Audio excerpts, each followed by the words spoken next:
Bon matin 180, j'espère que vous allez bien.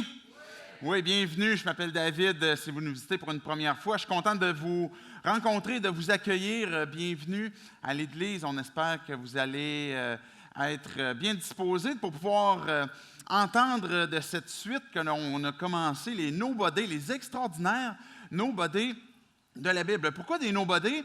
En fait, c'est ce qu'on rappelle un peu à chaque dimanche. Les personnages que l'on trouve dans la Bible sont des gens que Dieu a utilisés, qui sont des gens finalement comme vous et comme moi, des gens qui n'avaient rien de plus que ce que l'on a et que finalement, ce qui fait qu'ils se démarquent, il y a quelque chose qui peut ressortir, par exemple, comme étant un personnage, mettons, important de la Bible ou un personnage qui était dans l'ombre, c'est le fait que Dieu l'a utilisé. Et ce désir que Dieu a manifesté avec des personnages qu'on voit dans la Bible, il a encore ce même désir d'entrer en relation avec toi, avec moi, avec chacun d'entre nous. Et son désir, c'est de transformer notre histoire, de transformer nos vies. Si on vous posait la question, à savoir quelle est votre histoire, bien, possiblement que vous commenceriez avec votre contexte dans lequel vous êtes né, peut-être vos parents, peut-être les gens qui vous ont adopté, peut-être que vous avez grandi avec seulement un des deux parents, peut-être que vous avez des frères, des sœurs, peut-être que vous n'en avez pas, peut-être que vous allez raconter aussi votre quartier dans lequel vous avez grandi. J'ai grandi dans un quartier où j'avais plusieurs amis, on pouvait jouer ensemble. Je me souviens que moi, j'étais un des premiers dans mon quartier qui avait eu la Nintendo NES. Là, j'avais encore plus d'amis. Et moi, j'avais un autre ami qui, lui, avait eu la Sega. Puis ça, c'était comme moins cool à l'époque, un peu, avec Sonic, etc. Bref, ça fait peut-être partie de votre histoire, les amis que vous avez eus, même les cadeaux de Noël. Je me souviens de ce cadeau-là, justement, de la Nintendo NES que j'avais reçu. Les influences que vous avez eues dans votre vie font aussi partie de votre histoire, de qui vous êtes aujourd'hui, que ce soit un professeur, que ce soit une personne de votre famille, un oncle, une tante, ou des gens qui ont eu un impact dans votre vie. Et peut-être un impact positif, comme peut-être aussi un impact négatif. Peut-être que vous avez vécu certains échecs, peut-être que vous avez vécu certaines épreuves, certaines souffrances, peut-être que vous avez vécu aussi certaines victoires, certains moments qui étaient glorieux. Et tous ces aspects-là de nos vies, quand on réfléchit à notre histoire, on va forger en quelque sorte un peu notre identité, qui nous sommes.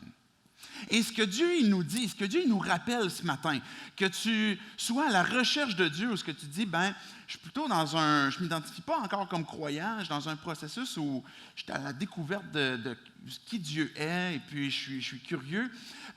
Ce que j'aimerais te dire ce matin, c'est que Dieu a ce désir que de transformer ta vie. Et que si tu as même déjà placé ta foi en Dieu, que tu crois en lui, que Jésus est ton maître, celui que tu as décidé de suivre et de faire confiance, mais c'est encore vrai aujourd'hui que Dieu veut transformer ton histoire, que Dieu veut transformer ta vie. Et ultimement, l'histoire, chacun d'entre nous, l'histoire que Dieu veut transformer, c'est qu'on puisse avoir une histoire éternelle.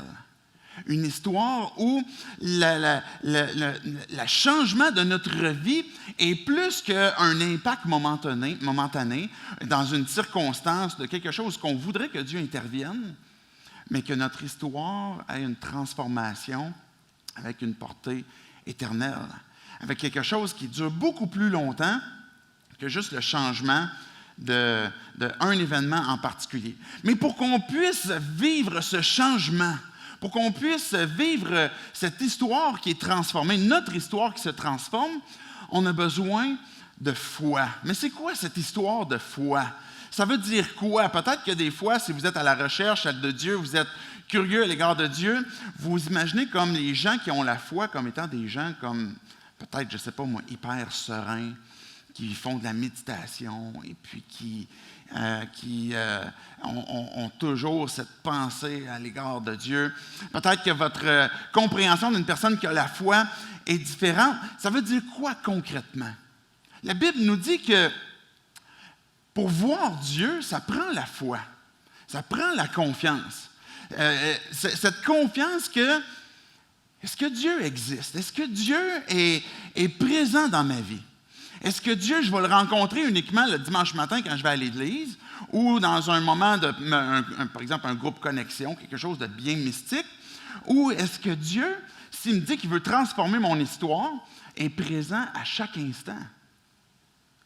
Et pour constater cette réalité-là, bien, ça prend la foi. C'est-à-dire, je crois que Dieu est présent, que Dieu a ce désir que d'être présent dans ma vie pour transformer ma vie, et que si je place ma foi en Dieu, bien que je crois qu'il est là. Mais c'est difficile pour nous de croire. Ce n'est pas toujours évident, parce que je pourrais vous poser la question, en quoi vous placez votre confiance ce matin?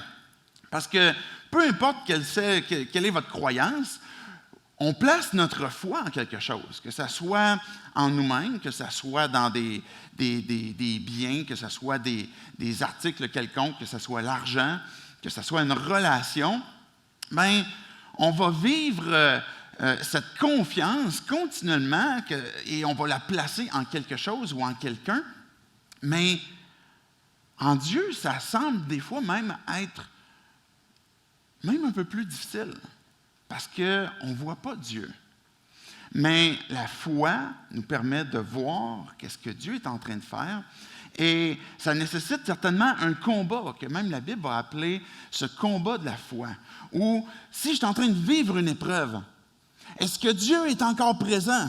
Si mon couple bat de l'aile, est-ce que Dieu est encore présent avec moi? Si j'ai fait une connerie, j'ai mal agi, j'ai péché, est-ce que Dieu a encore ce désir d'intervenir, de transformer ma vie? Si je suis en train de vivre une grande victoire, mon entreprise fonctionne très bien, je performe bien dans le sport ou dans mon travail, ou peu importe, je réussis à accumuler beaucoup de biens, peu importe.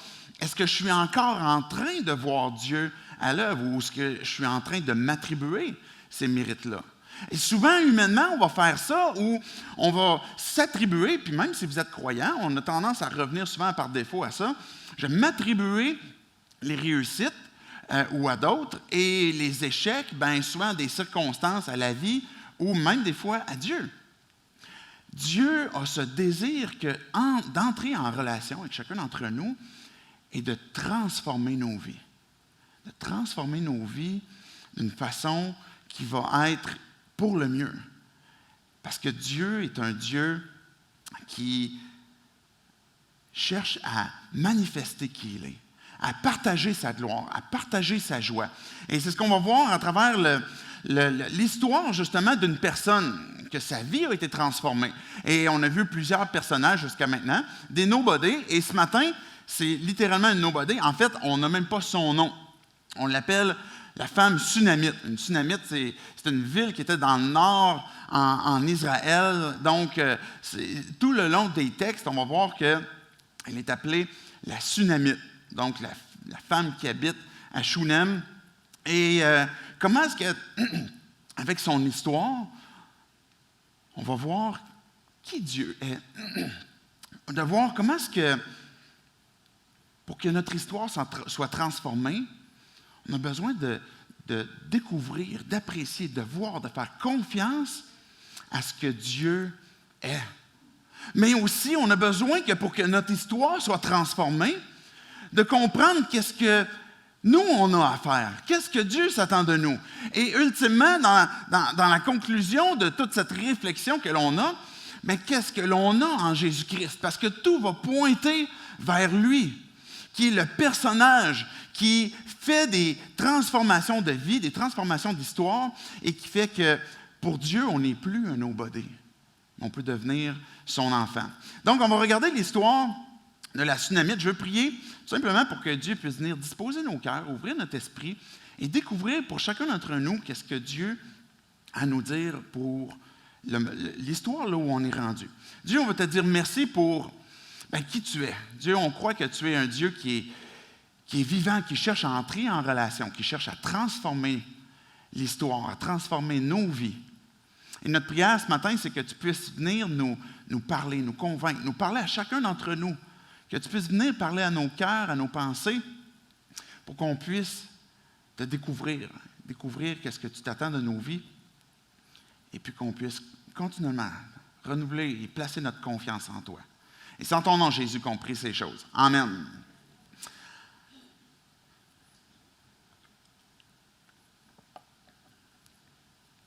On lit des fois, dans l'Ancien Testament, la Bible est divisée en deux sections principales. On a l'Ancien Testament, le Nouveau Testament, et plusieurs d'entre nous, on n'aime pas lire dans l'Ancien Testament, parce qu'on va trouver que c'est dur. On dirait que Dieu, il va manifester un côté de lui qui peut être plus difficile.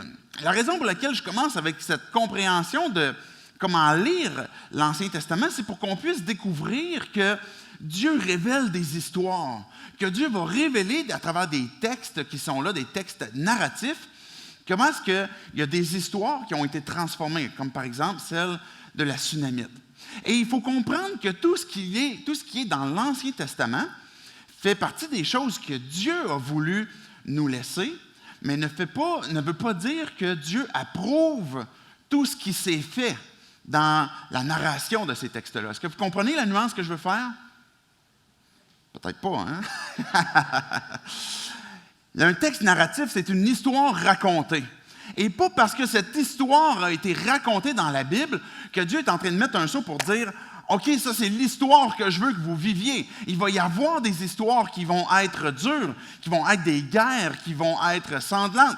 Et ce n'est pas une façon pour Dieu de dire « Maintenant, voici ce que je veux et je suis en train d'approuver ça. » Mais Dieu est en train de révéler à travers son histoire, l'histoire de la Bible révèle l'histoire de Dieu, comment est-ce que Dieu veut intervenir dans la vie de l'humanité, mais Dieu va révéler le cœur de l'homme. Et c'est la raison pour laquelle j'ai besoin que Dieu vienne transformer mon histoire. Et on va voir dans la Bible, à plusieurs textes, le cœur de l'homme qui a besoin d'un Dieu qui va venir délivrer, qui va venir libérer. Et quand on va regarder l'Ancien Testament, bien, on a besoin de comprendre cet élément comme quoi il y a des textes narratifs, il y a des histoires qui nous sont racontées et que, ultimement, Dieu est en train de raconter son histoire. Et son histoire pointe ultimement, quand on va lire l'Ancien Testament comme le Nouveau Testament, on est en train continuellement de placer nos yeux vers Jésus. En quoi cette histoire-là est en train de me pointer à Jésus? C'est quoi le lien avec lui? Comment est-ce que ça vient me révéler qui il est?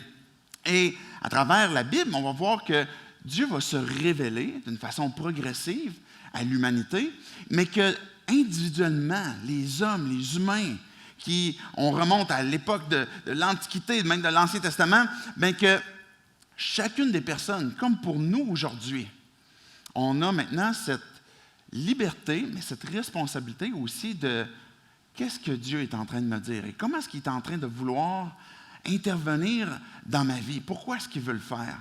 Et tout pointe à Jésus. Je vais commencer avec un premier texte qui est Colossiens 2, 16 et 17, justement que je vous raconte l'histoire de la Sunamite.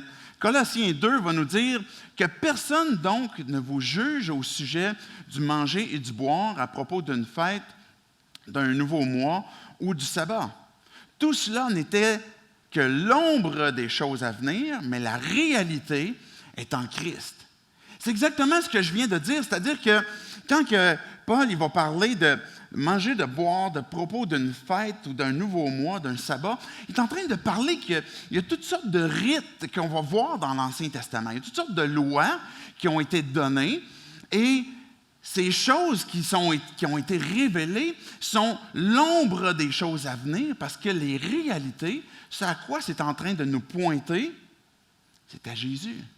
C'est en Jésus-Christ. Donc, quand on va regarder, par exemple, dans cette histoire que l'on a ce matin, il y a un prophète qui, lui, selon notre définition, n'est pas un nobody. Élisée est un des personnages extrêmement connus et importants de l'Ancien Testament. Son prédécesseur était Élie. Donc, Élie et Élisée sont des prophètes qui sont extrêmement importants, et les prophètes sont ni plus ni moins que des preachers, des gars qui vont prêcher au peuple, au monde, pour dire « Dieu veut transformer ton histoire. Dieu veut transformer ta vie. Et que quand tu réfléchis à ta propre histoire, le mal peut-être qui t'a été causé, ou le mal toi-même que tu as causé, et le bien que tu voudrais vivre, ben c'est Dieu qui peut intervenir et qui peut faire ça. Donc, les prophètes de l'Ancien Testament, quand on va lire, par exemple, ces textes-là, on va découvrir que c'est des gars qui vont prêcher, qui vont tout simplement nous amener à regarder à Dieu. Et très peu des prophètes vont donner des choses qui concernent le futur. Il va y en avoir, mais il n'y en a pas tant que ça. Des fois, on imagine toujours qu'une prophétie, c'est quelque chose de futur, mais c'est souvent, la plupart du temps, quelque chose de très présent, de « tourne-toi vers Dieu ». Et encore moins de prophètes, des gens qui vont parler de la part de Dieu, vont faire des miracles.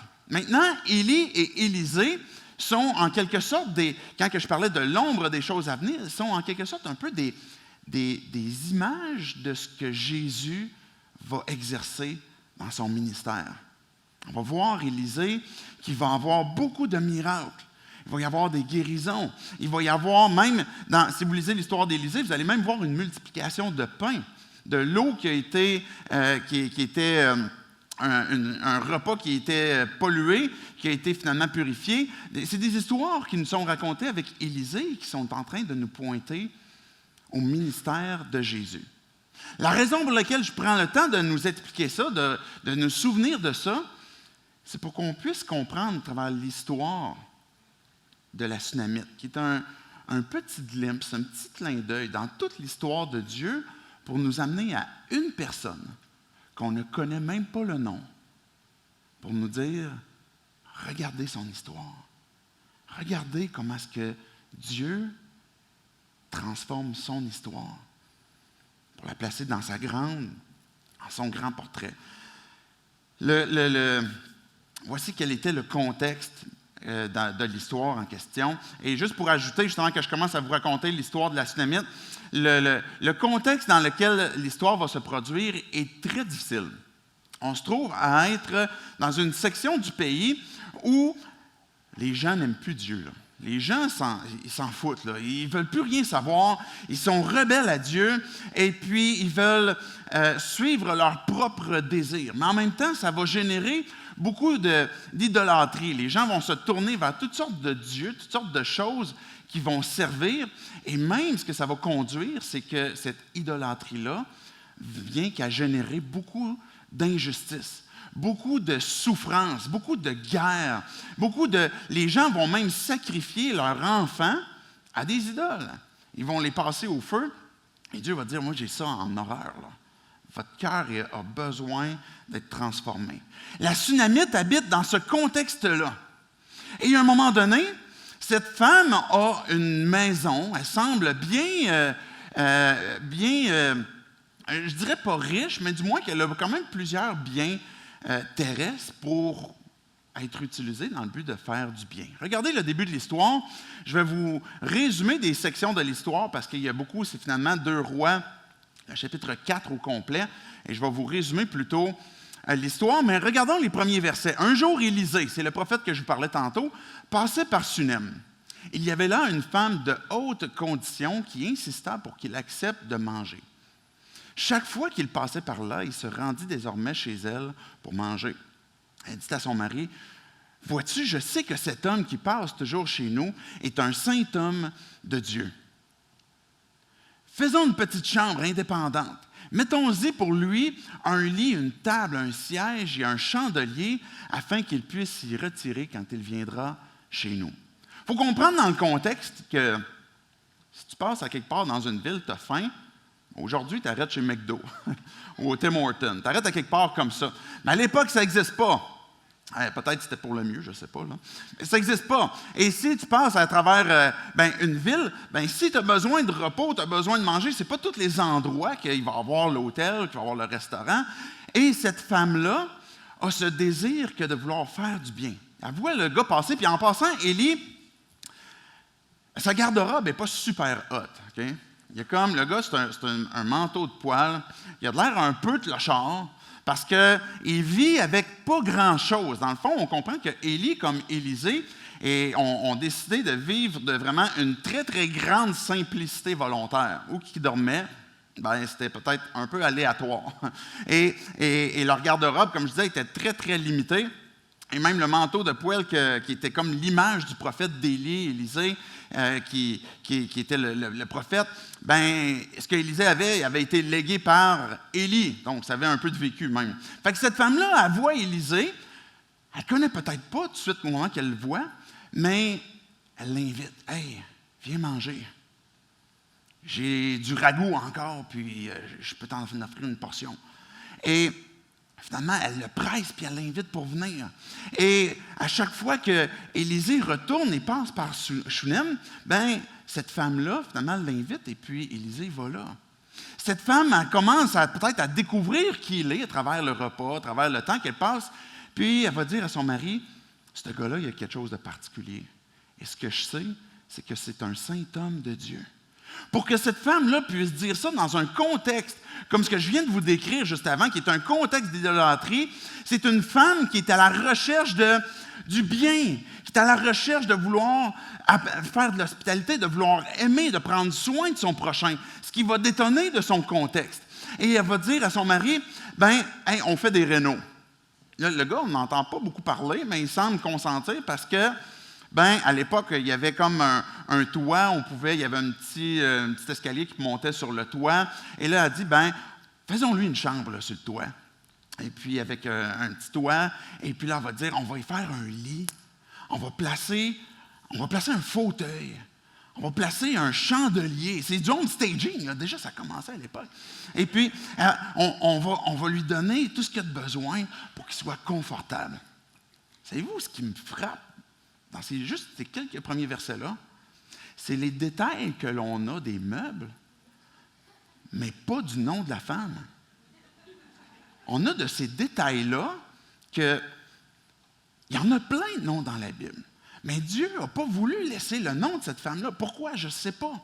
Mais le seul indice que je découvre, c'est le désir que Dieu a qu'on place nos yeux sur pourquoi cette femme-là, son histoire a été changée. Et cette femme-là avait un désir de vouloir prendre soin. On va même voir son désir de vouloir, avec les meubles, on va avoir tel meuble, tel meuble, tel meuble. Et de vouloir aimer, de vouloir donner du repos, de vouloir prendre soin. Et ultimement, c'est peut-être pas parce qu'Élisée est si sympathique que ça, peut-être qu'il l'est. Mais elle va dire, c'est un saint homme de Dieu. Et on est en train de voir sa recherche, son désir que c'est à cause de Dieu. Élisée n'est pas un surhomme, et je vais insister là-dessus à travers l'histoire, mais Élisée est en train de nous pointer à Jésus-Christ, à travers qui il est, à travers son ministère que Dieu lui a confié. Donc, elle va créer ce contexte d'hospitalité-là. Mais on va voir la suite que, après le verset 10, Élisée, il revient un jour dans la région. Il se retire dans la chambre à l'étage et il coucha. Et là, Élisée, il est couché sur son lit. Puis il dit, hey, c'est vraiment confort, ça. Ça faisait longtemps, tu sais, comme un lit. Tu sais, on voit des histoires dans la Bible comme Jacob, mettons, qui lui utilise une roche comme oreiller. Je ne sais pas s'il y en a qui ont ce type d'oreiller-là chez vous, mais c'est le type d'oreiller que Élisée était habitué. Et là, il est couché, puis il réfléchit, puis je veux retourner le bien à cette femme-là. Et Dieu est en train de placer sur son cœur ce désir que de vouloir lui retourner le bien. Alors, Élisée, il y a un serviteur qui s'appelle Géhazi. Géhazi, ça fait dire par Élisée, va chercher la Sunamite et puis emmène-la ici. Et là, il va se produire un peu un contexte particulier. Dans notre contexte à nous, ça serait ultra bizarre, mais à l'époque, c'était normal, où Géhazi va chercher la femme Sunamite, elle arrive en haut, et là, Élisée va commencer à parler avec la Sunamite, mais à travers Géhazi. Hey, Géhazi, puis là, elle est là, elle. Je me demande comment est-ce qu'on pourrait y faire du bien. Je me demande de quoi est-ce qu'elle aurait besoin. Qu'est-ce qu'on pourrait faire pour elle? Et là, elle va répondre, bien, j'habite au milieu de mon peuple. J'ai tout ce que j'ai de besoin. Je n'ai pas besoin de rien de particulier. Et là, Élisée va dire, bien, tu tu sais, moi, j'ai des contacts avec le roi, avec le chef de l'armée. Peut-être que je peux parler pour elle. Et non, je suis correct. Et là, Géasi va lui dire à Élisée, mais je sais qu'elle n'a pas d'enfant, elle n'a pas de fils. Et son mari s'en vient vieux. Dans le contexte où on se retrouve à ce moment-là, les gens à l'époque qui n'avaient pas de fils, une femme qui n'avait pas de fils n'avait pas d'héritier. Quelqu'un qui allait pouvoir prendre soin d'elle et pouvoir assurer le nom de son mari, et que si elle n'a pas de fils, ben, elle peut perdre l'héritage qui était donné à son mari. Aujourd'hui, ça nous indigne. On dit, voyons non, pas de bon sens. Il me semble que l'égalité des droits des hommes et des femmes devrait s'exercer. Ça fait partie d'un texte narratif où on constate que justement, ben, cette femme-là s'enlignait pour vivre de grande détresse. Et que bien qu'elle avait une maison, qu'elle avait des terres, qu'elle avait de l'argent, etc., elle pouvait tout perdre. Son mari s'en venait vieux. Et ça ne dit pas qu'elle était stérile, mais qu'elle n'avait pas de fils et que son mari s'en venait vieux. Alors, Élisée va lui dire, OK, l'année prochaine, à la même date, tu vas avoir un fils. Dieu va te donner un fils. Et là, on va dire, fais-moi pas de faux à croire. Trompe-moi pas. On voit qu'elle est sensible à je suis prête à recevoir la bénédiction, mais en même temps, j'ai peur que ça vienne créer chez moi quelque chose qui va me faire mal. Élisée est en train de prophétiser, d'annoncer quelque chose de futur pour dire, Dieu va transformer ton histoire. Et Dieu va te donner un héritier pour assurer la descendance, assurer aussi ton bien. Alors, 1 an plus tard, le fils est arrivé. Elle a eu ce fils, exactement de la même façon que Dieu lui avait promis par Élisée. La bénédiction que Dieu voulait donner. Alors, on voit la suite de l'histoire que le garçon grandit, elle devint enceinte, elle mit au monde un fils à la même époque, justement, l'année suivante, comme Élisée lui avait dit, et l'enfant est grandi. Jusqu'au jour où l'enfant, il s'en va rejoindre son père au champ. Puis il va commencer à s'écrier « Ma tête! Ma tête! » Alors, ce que tout bon père fait à ce moment-là, il prend un serviteur et il dit « Emmène-la à sa mère. »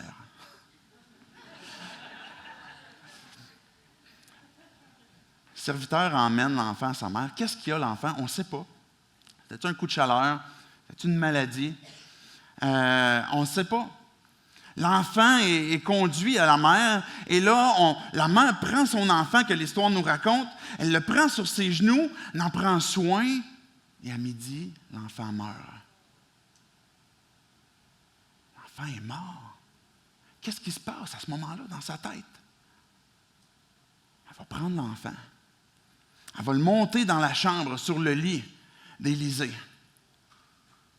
Et là, elle envoie dire à son mari, « Emmène-moi un âne avec un esclave et puis un serviteur, et puis j'ai besoin d'aller voir Élisée. » Et là, son mari va dire, « Qu'est-ce qui se passe? Il n'y a pas rien de spécial pour aller voir le prophète aujourd'hui. » Elle va dire, « Tout va bien. » Tout va bien? Il y a peut-être des questions dans le couple là, qui devaient revisiter là, pour la communication, je ne sais pas. Mais tout va bien. Alors, elle prend la direction d'Élisée, et c'est 32 km. Je ne sais pas si vous avez déjà parcouru 32 km, c'est quand même un petit bout. Alors, elle part dans cette direction-là, et Élisée, il voit finalement cette femme-là qui s'en vient sur l'âne, et puis il la remarque, et puis là, il va dire à Géasi, son serviteur, « Hey, c'est notre Sunamite, va la rejoindre! » C'est intéressant dans l'histoire, comment est-ce qu'on voit la progression même de la relation. Il y avait une femme Sunamite. Il avait dit à cette femme Sunamite, tu sais, comme le juge disait tantôt, là, tu sais, comme il ne parlait pas directement. Et là, on voit que Élisée, c'est « Hey, c'est notre Sunamite! » Elle n'a pas de nom encore, mais c'est notre Sunamite. Alors, Géasi part à sa rencontre, et puis là, il va demander à la femme, « Hey, ça va-tu? T'es-tu correct? » « Ça va bien. » On va dire ça à Géasi aussi. Et là, elle arrive à Élisée, et elle se jette à ses pieds. Puis elle le touche, puis elle le supplie. Et là, Géasi arrive, puis comme, wow, on ne touche pas un homme de cette façon-là. Encore dans ces textes narratifs, une femme, à l'époque, ne pouvait pas toucher un homme comme ça. Et le prophète, qui recevait beaucoup de choses de Dieu, des révélations, des choses particulières, Élisée va dire, Dieu ne me l'avait pas dit. Je ne savais pas qu'elle s'en venait. Et il va dire à Géasi, tasse-toi, laisse-la faire. Parce que son âme est dans l'amertume, dans la tristesse. Et là, elle va raconter l'histoire que son fils est mort. Puis il va lui dire, je te l'avais dit de ne pas me tromper. Je ne t'ai pas demandé de fils. Je ne t'ai pas demandé que tu m'en donnes un. Je ne t'ai pas demandé que tu m'annonces ça. Et là, maintenant, il est mort.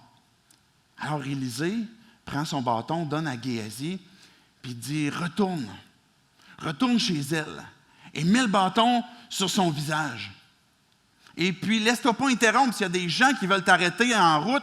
Vas-y, puis cours! 32 km.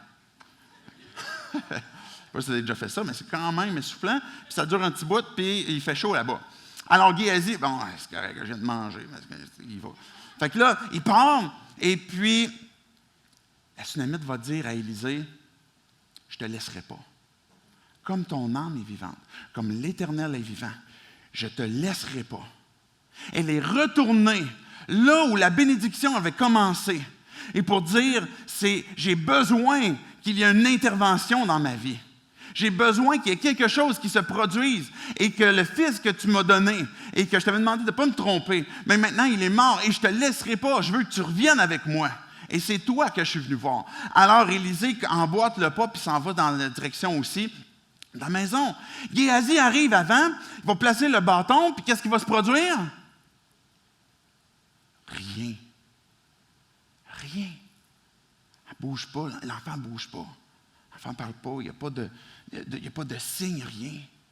Fait que Géasi revient, rejoindre Élisée, puis il dit, c'est rien passé. Il n'y a rien arrivé.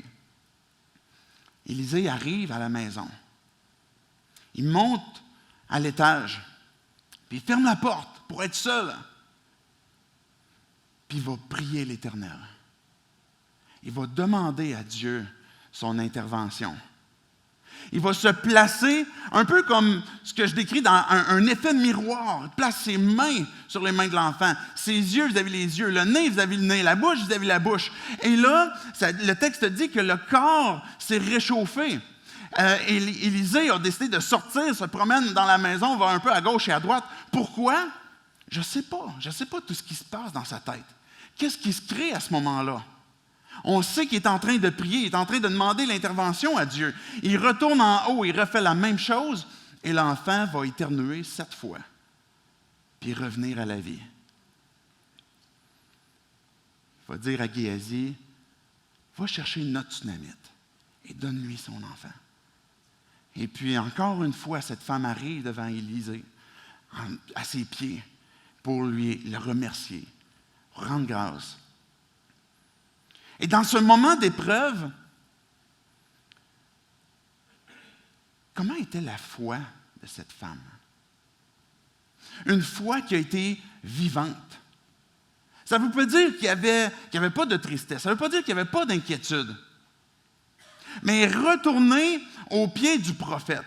Et dans cette image que je veux pointer à travers Élisée, ce qu'il représentait, c'est-à-dire Dieu. Et Élisée est un homme bien imparfait, puis c'est une grâce qu'il est en train d'exercer. Ce n'est pas parce qu'Élisée est un magicien puis qu'il est capable de ressusciter du monde par sa propre puissance. Mais Dieu, dans sa grâce, dans sa faveur, a décidé d'utiliser Élisée. Puis c'est intéressant parce que le texte nous disait que Dieu n'avait pas révélé à Élisée que cette femme-là souffrait. Il nous rappelle encore une fois son humanité. Mais ce qui est divin va être transmis sur cet enfant. Et cette femme a eu une foi qui a été vivante. De voir Dieu à l'œuvre, et je veux voir comment est-ce que Dieu va se manifester. Dans cette histoire-là, le bâton n'a rien changé. Ce que ça a pris, ça a été un contact personnel.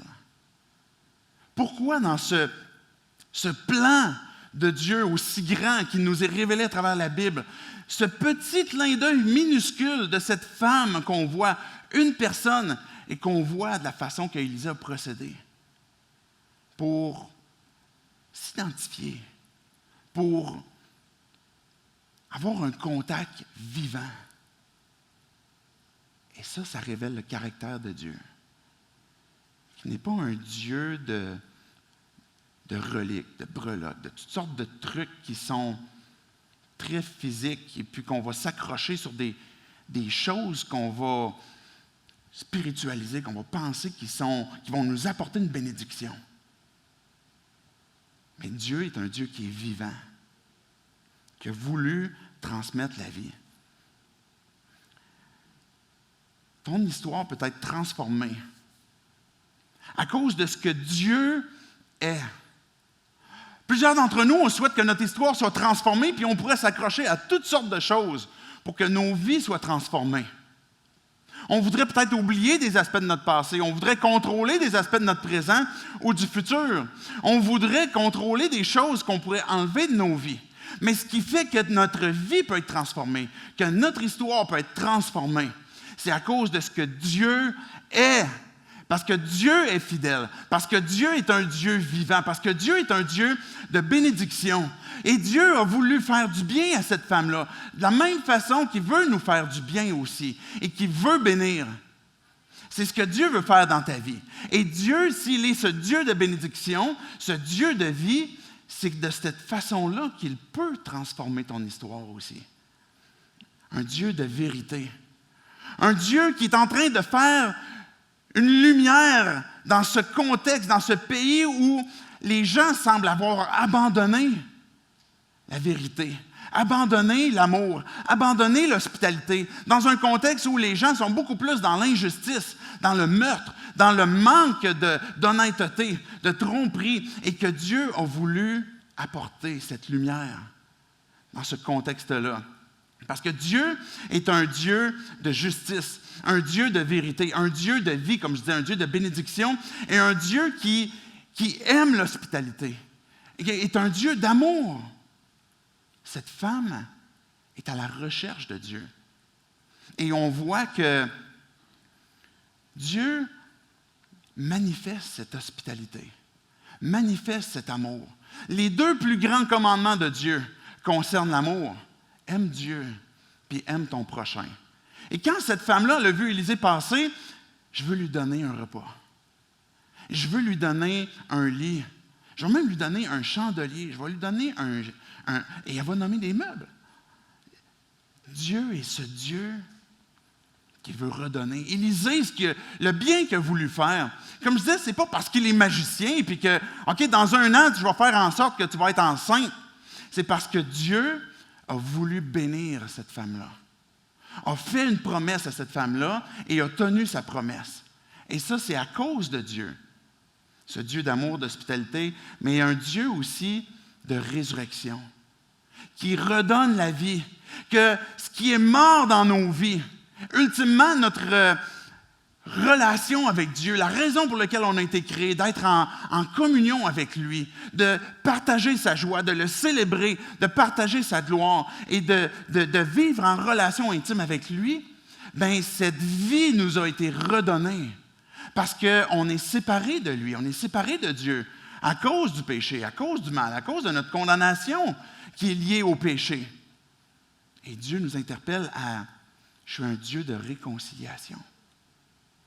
Je suis un Dieu de justice et j'ai tout mis en œuvre pour que ma justice puisse s'exercer pour te donner la vie, pour transformer ton histoire. » Cette résurrection de cet enfant-là témoigne de la vie, témoigne de la puissance de Dieu et témoigne de l'intention de Dieu. Si cette petite résurrection n'est que l'ombre des choses à venir, est-ce que vous comprenez quelle est la réalité qu'il y a en Christ?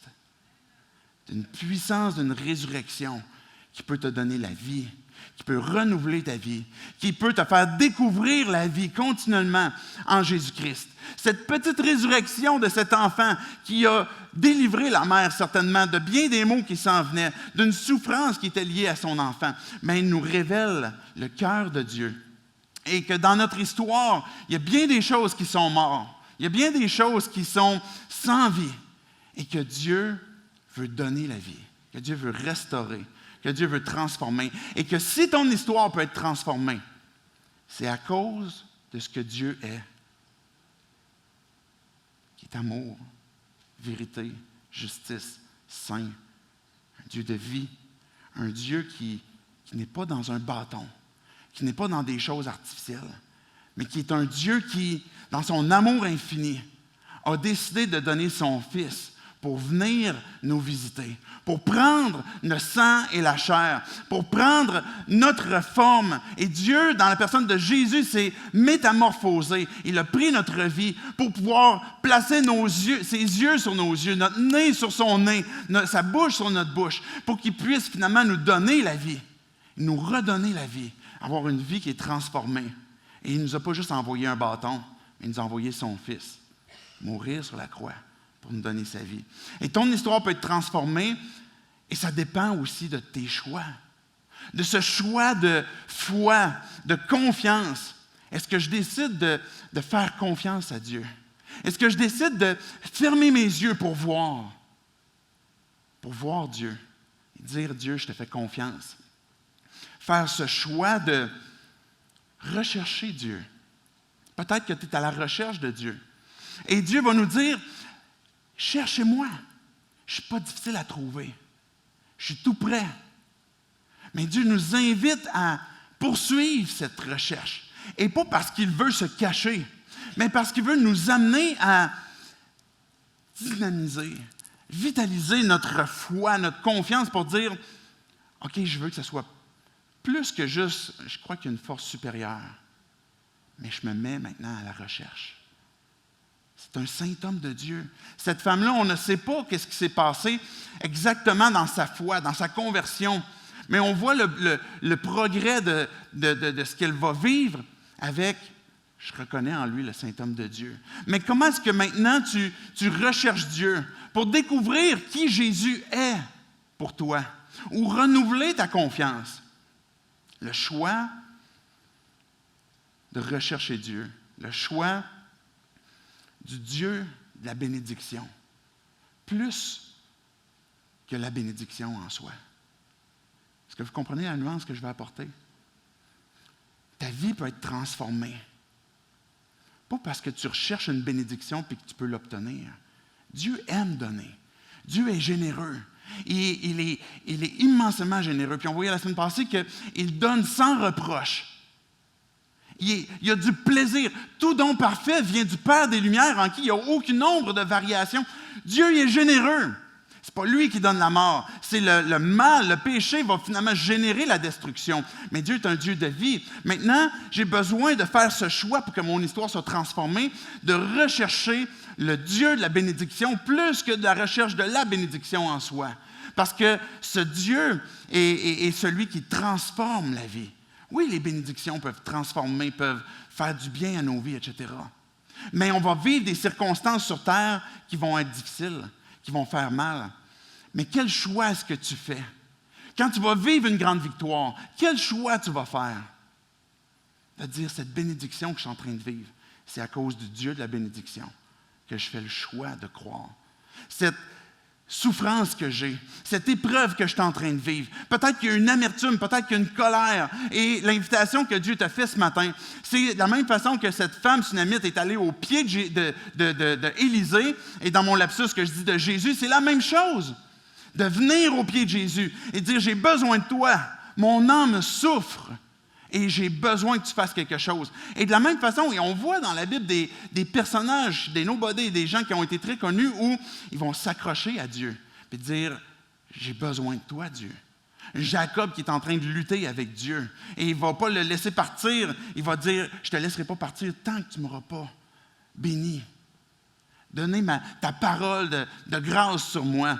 Et de la même façon que Élisée était accroché aussi à Élie, il voulait recevoir cette bénédiction. Cette femme est en train de dire, je veux que tu interviennes. Et Dieu nous invite, que pour que notre vie soit transformée, à faire le choix de venir au pied de Jésus, puis de l'interpeller, de s'approcher avec assurance du trône de la grâce. Vous savez que c'est l'invitation que Dieu te donne. Et souvent, on va se priver de s'approcher du trône de la grâce, le trône où Dieu dispense sa faveur, le bien qu'il veut faire, où on peut obtenir secours et miséricorde, ben Dieu nous invite à y aller et on se prive d'y aller des fois parce qu'on ne se trouve pas digne, parce qu'on décide de régler les choses de par nous-mêmes. Mais quel choix tu vas faire? Et c'est ce choix de foi que Dieu nous invite à faire pour que notre histoire soit transformée. Le choix de m'accrocher justement au pied de Jésus. Je vais terminer avec un dernier verset. Éphésiens 3:20. Il va nous dire, ça ne sera pas long.